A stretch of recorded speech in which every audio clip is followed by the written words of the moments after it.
There is a lot to admire in the American modern Orthodox Jewish community. A community with an impressive commitment to both Jewish and secular learning. The problem is that if the Macher Zionists serve as political bodyguards for the Israeli government, the hyper-nationalist Zionists all too often serve as political bodyguards for the settler movement. Precisely because young American Orthodox Jews are genuinely connected to Israel, because they often study for a year in Israeli yeshivas, because they often have friends and family who have made aliyah, they are deeply influenced by the currents within the Israeli national religious community. If the Machers espouse the Zionism of the government, the hyper-nationalists too often espouse the Zionism of the land, often with little concern for the dignity of those non-Jews who live on the land. In the Orthodox world, you export your illiberalism and fanaticism to us, and we cherish it because it comes from the land of Israel, and re-export it back to you in the form of kids from Long Island who yearn to live in Hebron. The moral character of this rising Orthodox-dominated American Zionism was on display at a large pro-Israel rally on the Washington Mall in 2002. The crowd was young and 70% Orthodox. And when Deputy Defense Secretary Paul Wolfowitz declared that Palestinians were suffering too, he was booed.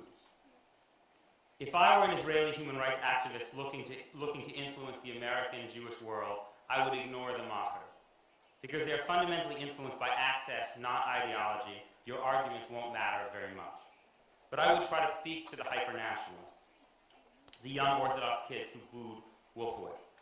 Because they really are ideological, they really do believe something. They are even idealists of a sort, and they are not entirely immune to the liberal currents in American society. The key is you must speak to them in their own language. You must find religiously observant spokespeople and send them to the shuls and day schools of the American Orthodox world. And you must reach out to them during their time in Israel. By the time they reach college, most young American Orthodox Jews have heard from Gush Emunim types dozens of times, but they have probably never heard an Israeli make a religiously informed argument for the rights, dignity, and national aspirations of Palestinians.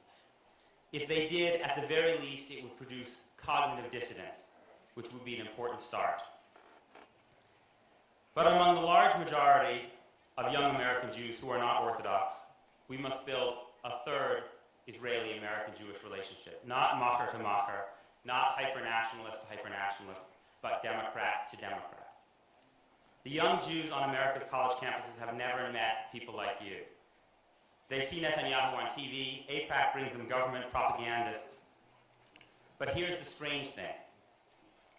Young, relatively secular American Jews are waiting for you. They're waiting for you without even knowing that they are waiting for you. Just look at their values. The American Jewish establishment told them to beware of Barack Obama. The American Jewish right whispered that he was a Muslim. And yet young American Jews voted for him by a ratio of 5 to 1, perhaps 10 to 1.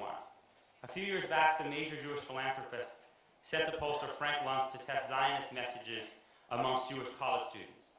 When Luntz showed them pictures of Palestinians looking hateful and violent, the focus groups rejected them spontaneously as racist, often citing their own Arab and Muslim friends. The Obama administration is today utterly besieged by Jewish mockers and hyper-nationalists, telling them that their pressure on the Netanyahu government is alienating American Jews. But it's not true. Polls show that American Jews, especially young American Jews, actually favor Obama's Israel policy. In fact, they favor it by significantly larger margins than do American white Christians.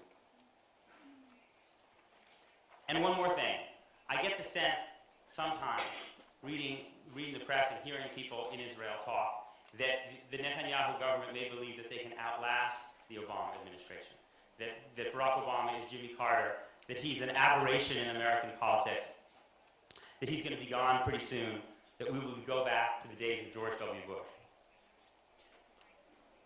Anyone who knows anything about American politics will tell you that Barack Obama is going to get reelected with a landslide in 2012.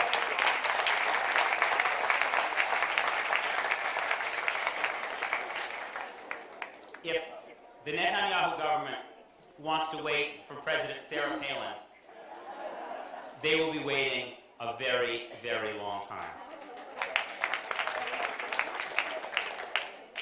young secular American Jews are abandoning Zionism in part because they believe that becoming a Zionist means abandoning your critical faculties and your devotion to human rights, because that's the Zionism to which they've been exposed.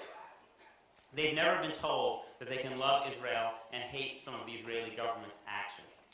They've never been told in an Israeli accent that they can be both pro-Israel and pro-Palestinian. They've never been told that they can be both Zionists and Democrats. They need to hear about Israeli democracy not as an alibi, but as a rallying cry. In the way American democracy was a rallying cry for the Jewish kids who went south in the 1960s to fight for civil rights and then returned to their campuses and set a generation on fire. You, the people who bear witness in the territories, the people who protest in Sheikh Jarrah, the people who are waging the struggle for Israel's democratic soul, you could be our freedom riders. Rabbi Abraham Joshua Heschel once wrote that the people of Israel is a tree whose roots are in Israel and the branches are in the diaspora. The roots must be strong for the branches to bloom. Please be careful, he wrote, with the branches. Young American Jews are like branches that cannot see the tree, like kindling that cannot imagine the match. You can reawaken liberal Zionism in the United States and help turn America from Israel's enabler into its true friend. We American Jews are waiting for you to reintroduce us to our Zionist, Israel-loving selves. We are waiting for you. My 4-year-old son, who brought a homemade Israeli flag from preschool and asked me what Israel is, we are waiting for you. We are waiting for you. Please be careful with the branches. Thank you very much.